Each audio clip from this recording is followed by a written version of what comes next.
주신 말씀 붙드시고 교회란 무엇인가 세 번째 설교 목사님 나오실 때 많은 은혜 받으시기 바랍니다. 할렐루야. 오늘도 이 예배 함께 하시는 우리 사랑하는 모습들 위해 하늘의 큰 은혜와 은총이 함께 하시기를 주님의 이름으로 축원드리겠습니다. 교회란 무엇인가? 라고 하는 질문을 우리가 던지고 있습니다. 이 질문은 우리 신앙인들에게 계속되는 어떻게 보면 근원적인 질문이 아니었는가 이런 생각을 가져요. 저는 지금까지 신학교를 졸업하고 1985년부터 지금까지 38년 동안 목회를 했습니다. 신학교 4학년 2학기 때부터 지금의 용산교회까지 4교회를 담임했고요. 그리고 부목사로 한 교회를 섬겼습니다. 어떤 사람이든지 자신이 해온 일이 40년 가까이 됐다 그러면 그 분야에 있어서는 전문가다 이렇게 이야기를 듣기도 하고 그렇게 인정도 해줍니다. 그런데 여러분, 목회라고 하는 것은 그런 것 같지가 않아요. 세월이 갈수록 더 어려운 게 많고요. 더 붙들고 씨름하고 기도해야 될 것도 많고요. 또 더 많은 질문들이 또 앞에 있는 것을 느끼게 됩니다. 특별히 교회는 여전히 저에게 이런 질문을 던져요. 교회란 무엇인가? 라는 질문이에요. 이 교회에 대한 질문은요, 비단 목회자인 저에게뿐만 아니라 평신도인 여러분들에게 있어서도 굉장히 중요한 문제라고 생각이 돼요. 왜냐하면 여러분은 그리스도의 몸으로서의 교회에 속한 지체가 되기 때문이다. 그 지체가 되기 때문이다. 여기서 말하는 지체라는 단어는 팔다리 지자와 몸체자를 합쳐서 만들어진 단어로 말 그대로 팔다리와 몸 통틀어 이루는 말이지요. 예전에는 이 단어를 많이 쓰지 않았었는데 이 단어를 지금은 많이 쓰는 경향을 보게 되는데 우리 믿는 사람들은 이 지체라는 말을 참으로 중요시하고 많이 말할 수 있다면 그것은 굉장히 좋은 현상이라고 생각이 됩니다. 그런데 이 지체라고 하는 이 단어의 의미가 어떤 의미를 갖고 있는가? 그 개념을 정말 바로 알고 써야 된다는 거지요. 보통 교회 안에서 이제 집사님, 권사님, 장로님 이렇게 직분으로 호칭하는 경우도 있고요. 또 아무개 형제, 아무개 자매, 또 아무개 지체라고 하는 말을 쓰는 경우들도 있는데 이 지체라고 하는 말이 교회 안에서 상대방을 부르는 단순한 호칭으로 사용되어서는 안 된다는 거예요. 오늘 이 그리스도의 몸으로서의 교회에 대한 말씀을 드리려고 하는데 이 그리스도의 몸으로서의 교회 안에서의 지체는 과연 어떤 의미인가? 우리가 다시 한번 깨달을 수 있는 시간이 되어지기를 바랍니다. 우리가 성경을 좀 읽고 아시는 분들은요, 교회는 그리스도의 몸이고 그리고 그리스도는 교회의 뭐가 된다 그래? 머리가 된다라는 것을 잘 알아요. 예배소서 1장 22절, 4장 14절, 5장 23절 그리고 골로새서 1장 18절, 2장 19절에 그리스도가 교회의 머리가 되신다. 그리고 그리스도의 몸으로서의 교회에 대해서 사도 바울은 굉장히 상세하게 설명을 해주고 있어요. 그 말씀 중에 골로새서 2장 19절 말씀을 보면은요, 이 말씀을 보면서 한편으로는 섬뜩한 생각을 갖기도 하게 되는데, 자, 이 말씀을 보면 시작이 어떻게 돼요? 머리를 붙들지 아니하는지라 온 몸이 머리로 말미암아 마디와 힘줄로 공급을 받고 연합하여 하나님이 자라게 하심으로 자라느니라. 그렇게 말씀을 하고 있어요. 교회의 머리 대신 그리스도를 붙듦으로써 하나님이 자라게 하신다, 이렇게 말씀을 했는데, 이 말씀 초입에 머리를 붙들지 아니하는지라 우리말 성경에 이렇게 기록이 되어져 있습니다. 그래서 여러 번역서를 좀 봤더니 NIV 성경에는 이렇게 기록이 되어져 있습니다. He has lost connection with the head라고 이렇게 표현이 되어 있어요.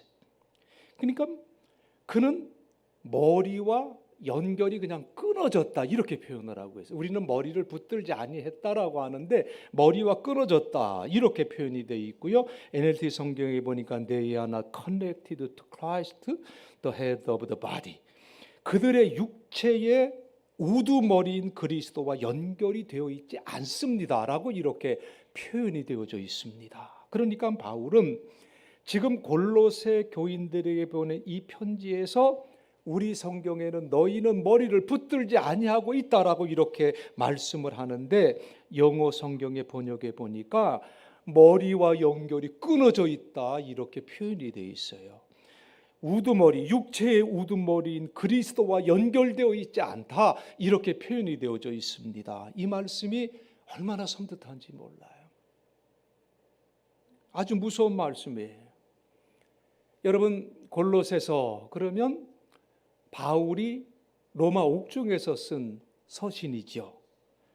이 골로새 교회가 이단 사설에 휘둘려 큰 어려움을 겪고 있는 것을 알고 로마에서 자기를 돕고 있는 두기고를 골로새로 보내면서 이 편지를 읽게 하였어요. 이 말씀은 오늘을 살아가는 우리 모든 그리스도인들을 염두에 두고 주시는 말씀이지만은, 당시를 생각해 보면은 먼저 골로새 교회 교인들을 향해서 쓴 글이에요. 골로새 교회를 향해서 너희 중에 머리를 붙들지 아니하는 사람이 있다. 너희 중에 머리와 끊어져 있는 사람들이 있다. 이렇게 말씀을 합니다. 여러분, 머리와 끊어졌다. 다른 말로 표현하면 뭐가 없다는 거예요? 몸통만 있는 거예요. 머리가 없는 거예요. 응? 여러분, 교회 안에 머리가 없는 사람들이 있다. 골로새 교회를 향해서 이렇게 말씀하신 이 바울의 외침은 오늘을 살아가는 우리들에게도 주시는 동일한 하나님의 말씀이에요. 여러분, 오늘날 교회 안에 머리가 없는 사람이 누구겠습니까? 누가 머리 없는 사람들이냐? 성경의 가르침을 올바로 따르지 않고 다른 곳에서 가르침을 받는 사람들, 이런 사람을 두고 머리가 없는 사람들이다. 머리와의 연결이 끊어진 사람이다.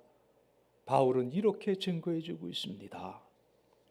여러분, 우리 그리스도인들에게 세상을 이길 그 힘을 주시는 분은 누구십니까? 우리 주 예수 그리스도이신 줄로 믿습니다. 그렇기 때문에 우리는 항상 그분과 연결이 되어져 있어야 해요. 그분의 말씀을 듣고 그 말씀을 실천하면서 우리가 살아가야 됩니다. 그런 의미에서 예수 그리스도는 우리가 그리스도인으로서 살아갈 힘과 그리고 필요한 모든 것을 공급해 주시는 원천이 되시는 분이 아니겠습니까? 지금 사도 바울은 아주 간절한 마음으로 골로새 교회 교인들에게 이 사실을 권고하고 있는 거예요. 머리 대신 그리스도와 떨어지면 안 된다. 너희 중에 머리 대신 그리스도와 떨어져 있는, 끊어져 있는 사람들이 많다, 이 말씀을 주시는 거예요. 여러분, 사람들의 성향 속에는요, 참 이상하게도 더 자극적이고 더 강한 것을 좋아하는 경향들이 다 내재되어 있는 것 같아요. 그래서 요만한 자극에 좋아했으면 그것으로 만족하지 않아요. 그 다음엔 좀 더. 제 친구 중에 드라마 제작사를 하는 친구가 있는데, 그 친구가 그런 얘기를 해요. 이 TV 드라마 같은 경우가 지극히 상식적이고 일상적인 내용들 만들어서는 절대로 그 히트를 못 친대요.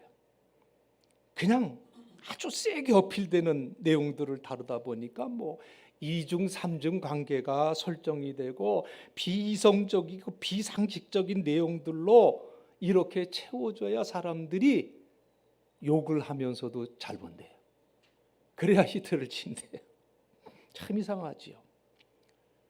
또 다른 생각을 해보면 약을 먹는 경우도 그렇습니다. 예를 들어 진통제를 자주 먹는 사람들은요, 전에는 진통제 한 알로 효과를 봤는데 시간이 갈수록 한 알 갖고는 안 돼요. 두 알, 세 알. 시간이 갈수록 이게 이제 또 진통제 갖고는 안 됩니다. 웬만한 진통제는 듣질 않아요. 그래서 미국의 월마트 같은 경우에 가보면 그 약국이 그 마트 안에 있고 뭐 제대로 웬간한 약은 거기서 다 살 수가 있어요. 그 약 파는 코너에 가서 보면 타이네롤이라고 하는 진통제가 있는데 그 라벨에 보면 엑스트라 스트렝스라고 하는 강도를 더 추가한 것이라고 이제 쓰여져 있는 약이 있는데, 가만히 보면 사람들이, 저도 그랬지만 다 그걸 사가요. 약한 거를 안 사가요. 그리고 이것도 잘 안 듣게 되면 의사를 찾아가서 그에 따른 합당한 처방을 받아야 하는데, 그렇지 않고 더 센 거를 찾다가 나중에는 마약에 손을 대는 사람들도 있다는 거예요. 마약을 한번 손을 대게 되면 그 인생은 망가지는 거예요. 그러죠? 마약 한번 맞고 고민을 하다가 한번 맞았는데 자기가 맞고 났는데 괜찮더라는 거예요. 그래서 한 일주일 지나봐도 이거 또 맞고 싶은 생각이 없는데, 그러니까 한 번 더 맞아도 되겠군. 그러고 맞다 보면 그 인생은 끝나는 거래요. 여러분, 저도 마약을 3번 맞아봤습니다. 돈 주고 사서 맞은 게 아니고 큰 수술을 하고 난 이후에 너무 고통스러워서 숨을 쉴 수가 없어요. 등 전체를 뭐 거의 다 찢어놨으니까. 그러니까 숨을 쉬려고 하면 너무 고통스러워서 잠을 못 자니까 이제 하룻밤을 꼬박 새고 뭐 기진하는 거예요. 그러니까 진통제를 한 번 써도 듣질 않으니까 이제 의사가 몰핀이라고 하는 걸 놔주더라고요. 근데 참 놀라운 게, 그렇게 아팠던 그 이 등 전체가 이 몰핀을 맞고 나니까 그냥 이렇게 싹 줄어드는 게 느껴져요. 한 5분도 안 걸리는 것 같아요. 한 3, 4분? 그 정도가 되니까 그 아픈 부위가 그냥 싹 없어지고 몸이 하늘로 이렇게 붕 뜨는 것 같아요. 기분이 얼마나 평안하고 좋은지 몰라요. 그러고 잠이 드는 거예요. 그렇게 해서 이게 아물 때까지, 고통이 덜할 때까지 3번 정도를 맞아봤는데요. 병원에 보면 그 맛 때문에 아프지도 않으면서 아프다고 대굴대굴 굴르면서 일부러 몰핀을 맞으려고 하는 환자들도 생긴다고 그래요. 마약이라는 게 굉장히 무섭습니다. 그냥 그 인생 파괴되는 거예요. 왜요? 더 강한 자극을 찾는 자들이 직면하는 현상들이라고 하는 거지요. 여러분, 왜 내가 이러한 말씀을 드리는가 하면, 여러분, 믿음 생활도 이렇게 하는 사람들이 주변에 있다는 거예요. 그렇기 때문에 2단, 3단들이 나오는 거예요. 지금 사도 바울이 골로새 교회를 얘기하고 있는데, 이 1세기의 골로새 교회 교인들도 그랬어요. 바울이 전해준 그 복음의 진리로서 만족할 수 있어야 되는데 그것으로 만족하지 않았다는 거예요. 성이 차지 않았어요. 그래서 여기저기 교회 밖에 서성거리면서 뭐 다른 게 있나 이런 것을 찾는 사람들이 있었다는 거예요. 그 당시에 이 1세기 초대교회에 아주 무서운 이단 사상이 유행을 했는데 여러분 들어보셨죠? 영지주의라고 하는 아주 나스탁치즘이라고 하는 굉장히 무서운 이 사상들이 유행하고 있었습니다.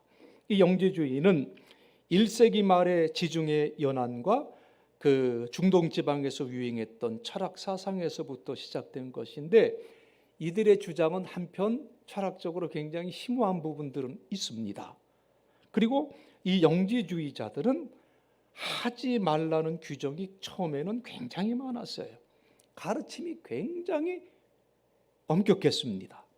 뭐 그들의 사상을 다 말씀드릴 수가 없지만 가장 중요한 뼈대는 뭐냐면 육은 악하고 영이 선하다. 이 육체는 아무런 가치가 없고 육체는 구원받을 수 없는 존재이고 영이 선하고 영만이 구원을 받는다.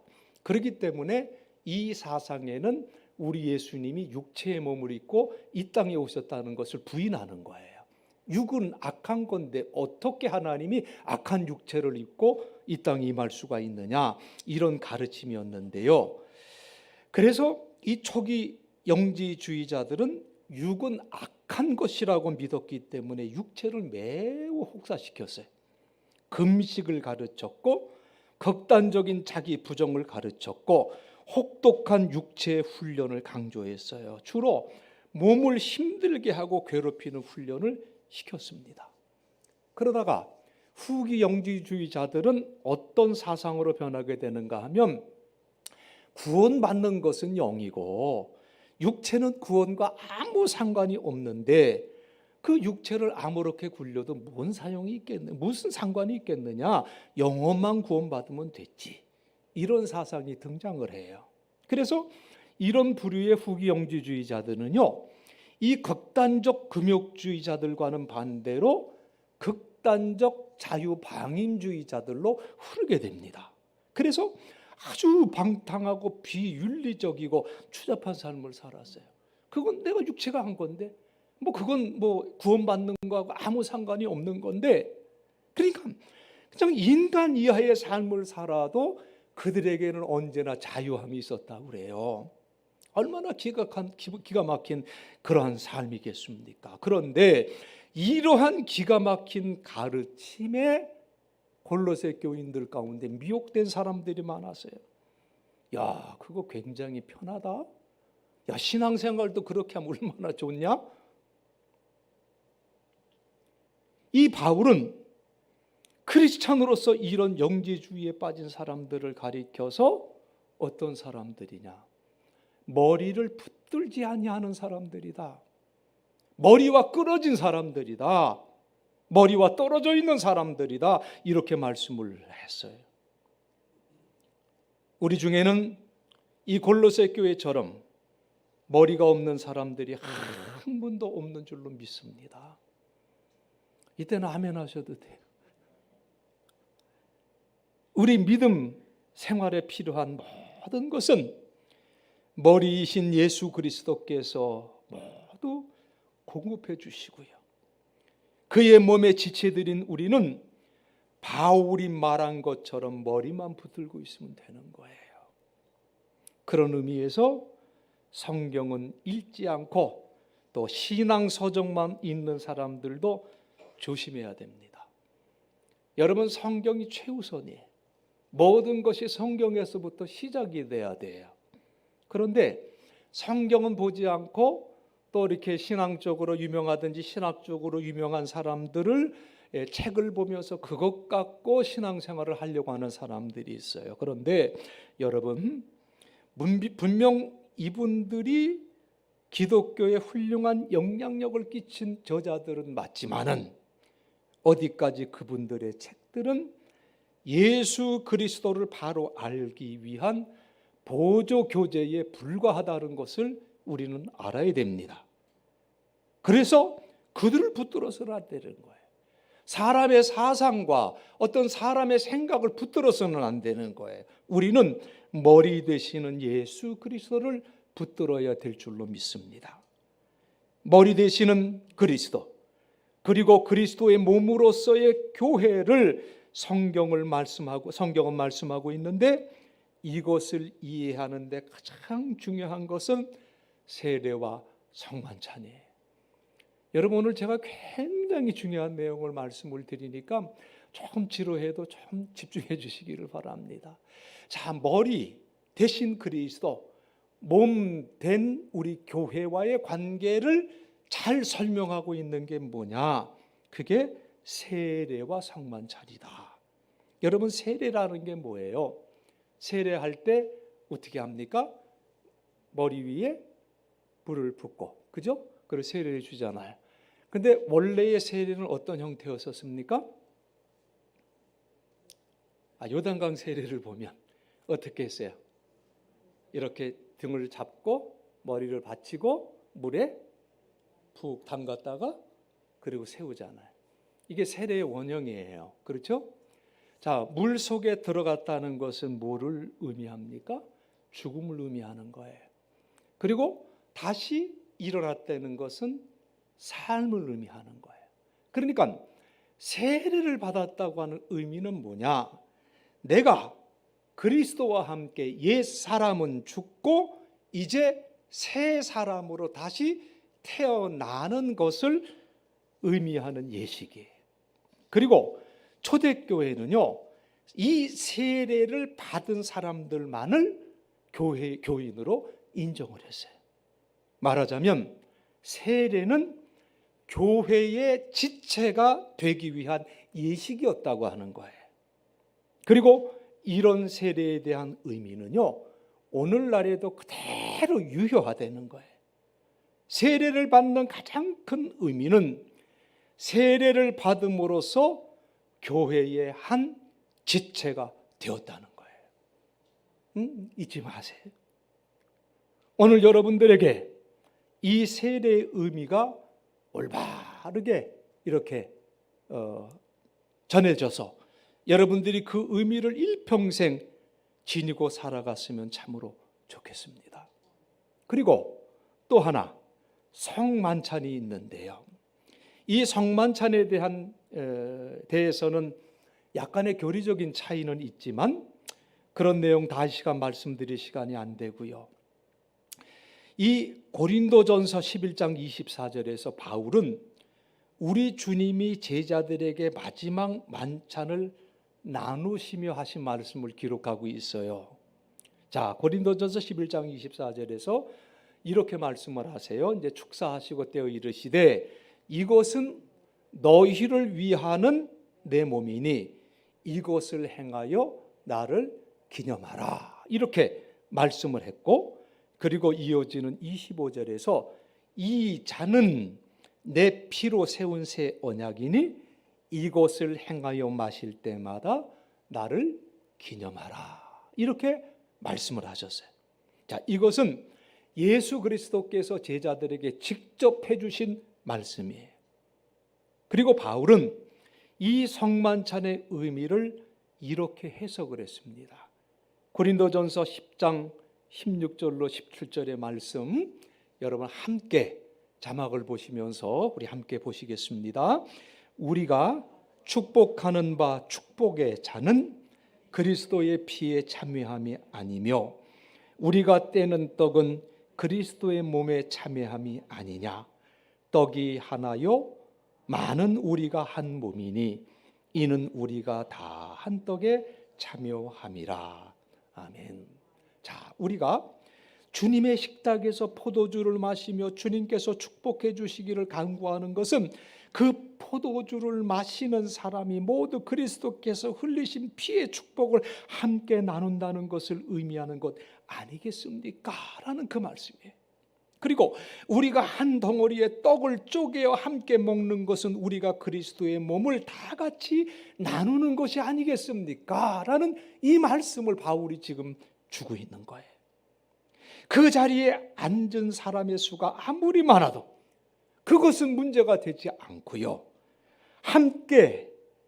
함께한 모두는 같은 떡을 먹고 그리스도의 한 지체가 된다는 것이다. 이것이 성만찬의 의미라는 거예요. 주님의 식탁에서 포도주를 마시는 사람, 그 모두는 그리스도께서 흘리신 피의 축복을 함께 나눈다는 것을 의미한다. 우리가 한 덩어리의 떡을 쪼개어 함께 먹는 것은 우리가 그리스도의 몸을 함께 나누는 것이다. 우리는 모두는 같은 떡을 먹고 그리스도의 한 제자가 되는 것이다. 얼마나 귀중한 말씀인지 몰라요. 이 말씀의 의미를 깊이 생각하면서 그리스도의 몸된 지체인 이 교회, 그리고 교회의 머리가 되신 그리스도 예수를 생각할 수 있는 우리가 되어야 될 줄로 믿습니다. 코로나 기간 3년 동안 우리는 성만찬 예식을 갖지를 못했어요. 앞으로 성만찬 예식을 가지면서 이 성만찬의 의미를 바로 새기는 그런 시간들을 갖기를 간절히 바랍니다. 그리스도의 지체된 우리를 확인하는 시간이에요. 예수 그리스도의 지체라는 사실, 그것이 성만찬 예식을 통해서 확인한다는 말이죠. 이 말을 바꾸어 말하면 우리를 그의 몸의 지체가 되게 하시는 것은 그의 몸을 나누어 주시는 예수 그리스도라는 말씀 아니겠습니까? 그런 의미에서 그리스도는 교회의 머리가 되시고 교회는 그의 몸이 된다는 거죠. 저와 여러분이 그리고 우리 모두가 용산 감리교회에 속해 있다는 사실의 의미는 이렇게 심오한 거예요.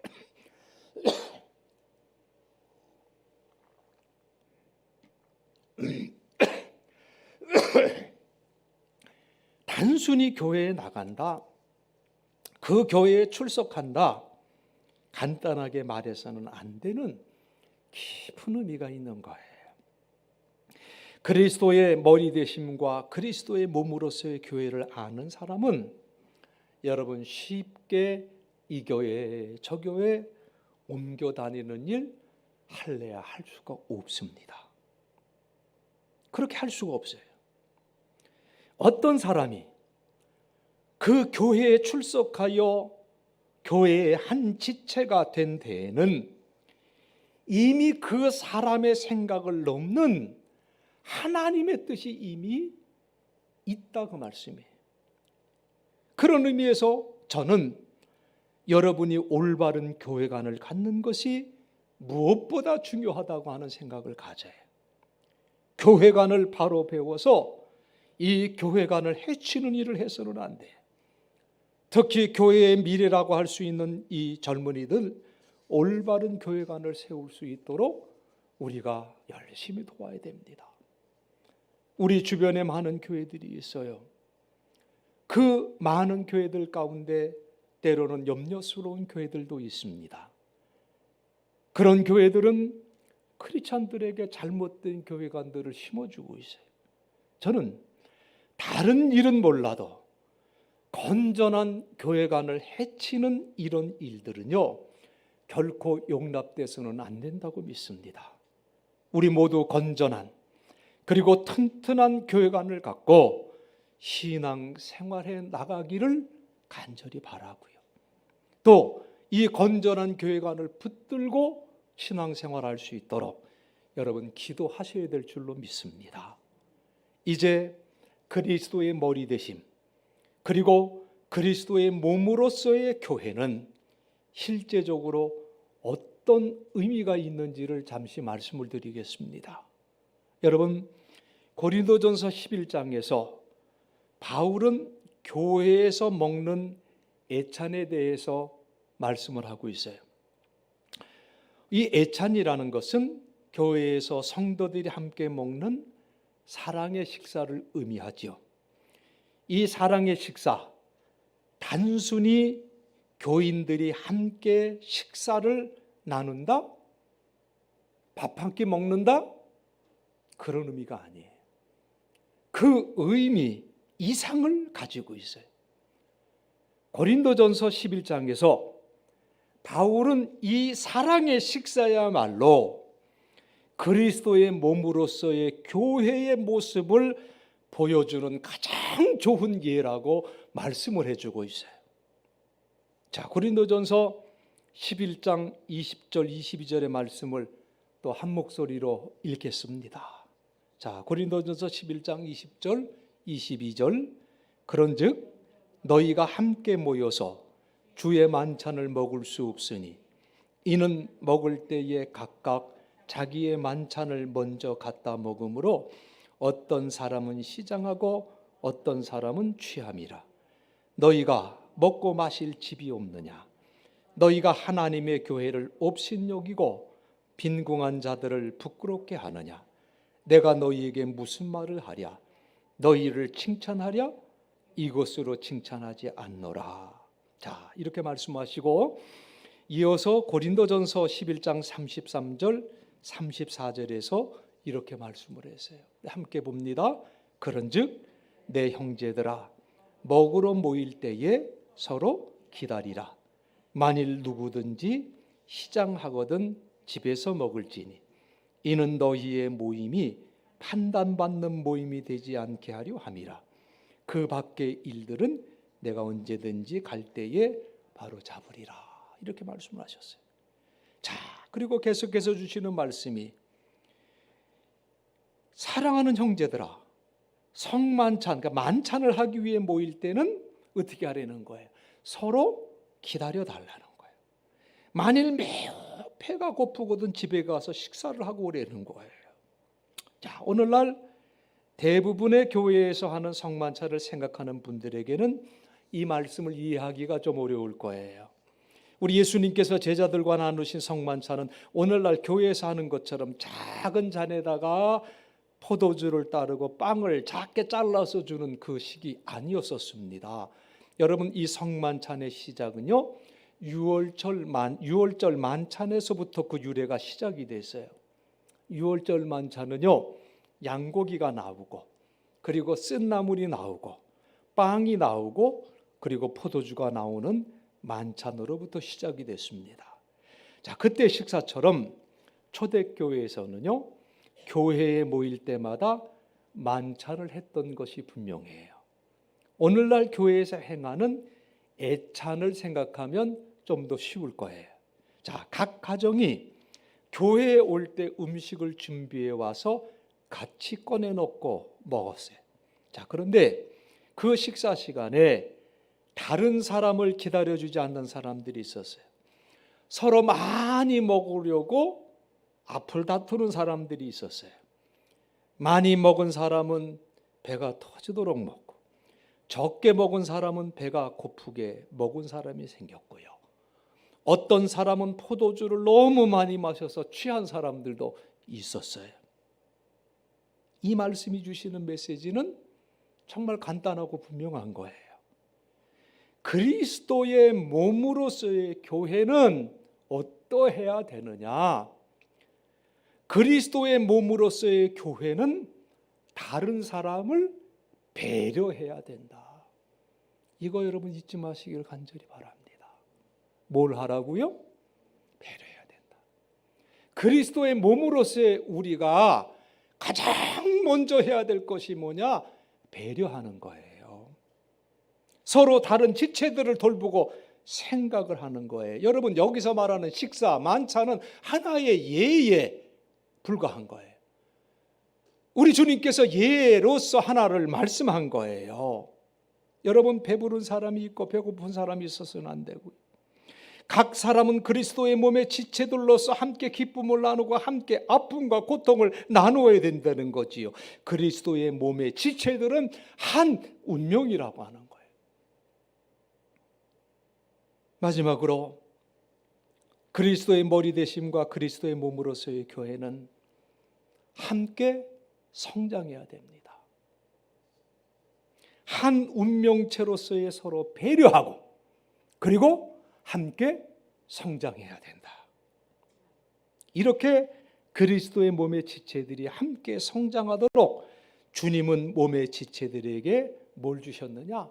함께 성장하라고, 자랑하라고 주신 게 아니에요. 성장하라고 성령의 은사를 주신 거예요. 그래서 오늘 본문 에베소서 4장 12절에서 이는 성도를 온전하게 하여 봉사의 일을 하게 하며 배려하게 하며 그리스도의 몸을 세우려 하심이라, 이렇게 말씀을 주셨어요. 각 지체들이 각자가 받은 은사를 가지고 어떻게 하려는 거예요? 섬기려는 거예요. 배려하려는 거예요. 서로 섬겨서 그리스도의 몸인 교회를 더욱더 강하게 세우라는 거지요. 자, 본문 13절 16절의 말씀을 또 함께 보시겠습니다. 자, 13절에 우리가 다 하나님의 아들을 믿는 것과 아는 일에 하나가 되어 온전한 사람을 이루어 그리스도의 장성한 분량이 충만한 데까지 이르리니. 자, 16절입니다. 그에게서 온 몸이 각 마디를 통하여 도움을 받음으로 연결되고 결합되어 각 지체의 분량대로 역사하여 그 몸을 자라게 하며 사랑 안에서 스스로 세우느니라. 여러분, 얼마나 귀한 말씀이지 뭐.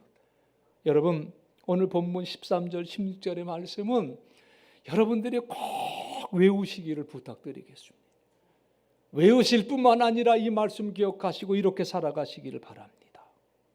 각 지체들이 하나님 아들을 믿고 아는 일에 하나가 되어 머리 대신 그리스도를 닮은 온전한 사람으로 성숙한 그리스도인이 되라는 것, 이렇게 서로 성장하기 위해서 서로 도와주라고 하시는 이 말씀을 우리는 꼭 붙들어야 될 줄로 믿습니다. 사랑하는 성도 여러분, 우리가 그리스도의 몸으로서의 교회, 이 그리스도의 몸으로서의 교회인 이 우리들의 책임이 무엇이겠습니까? 그 말씀이 본문 12절에서 이렇게 나와 있어요. 이는 성도를 어떻게 해요? 온전하게 하여 또 봉사의 일을 하게 하며 그리고요 그리스도의 몸을 세우려 하심이라. 이게 그리스도의 몸으로서의 교회인 우리들의 책임이다. 잊지 마시길 간절히 바랍니다. 정말 하나님 백성들에게 필요한 지식 등 이것을 가르쳐주고 하나님의 일에 유용하고 쓸모있는 사람들이 되도록 양육하는 것, 이것이 누가 해야 되느냐? 교회가 뭐냐? 이것을 깨달은 사람들이 해야 하는 일이라는 거예요. 교회가 뭐라고 그랬습니까? 교회는 예수 그리스도의 몸이다. 이 사실을 깨달은 저와 여러분들, 하나님의 백성들이 신앙생활 잘하고 하나님의 일에 귀히 쓰임받을 수 있도록 서로 돕고 배려하며 서로에게 아름다움을 보이며 사랑을 많이 베풀어 주시기를 바랍니다. 이런 삶을 살아가며 예수 그리스도의 몸으로서의 교회를 더욱 강건하게 굳건하게 세워나가는 우리 모두가 되어지시길 주님 이름으로 간절히 축원드리겠습니다. 기도하시겠습니다. 하나님, 은혜와 사랑을 감사합니다. 오늘 교회는 무엇인가? 이 질문 앞에서 교회는 예수 그리스도의 몸, 정말 이 사실을 우리가 다시 한번 마음속에 깊이 새길 수 있도록 도와주셔서 머리 되시는 그리스도 우리가 꼭 붙들고 서로 돕고 서로 배려하고 서로에게 아름다운 본을 보이면서 예수 그리스도의 몸으로서의 교회를 더욱더 굳건하게 세워나갈 수 있는 복된 삶이 우리 사랑하는 믿음의 권속들의 삶이 될 수 있도록 하나님 축복해 주옵소서. 예수님 거룩하신 이름 받들어 간절히 기도드리옵나이다.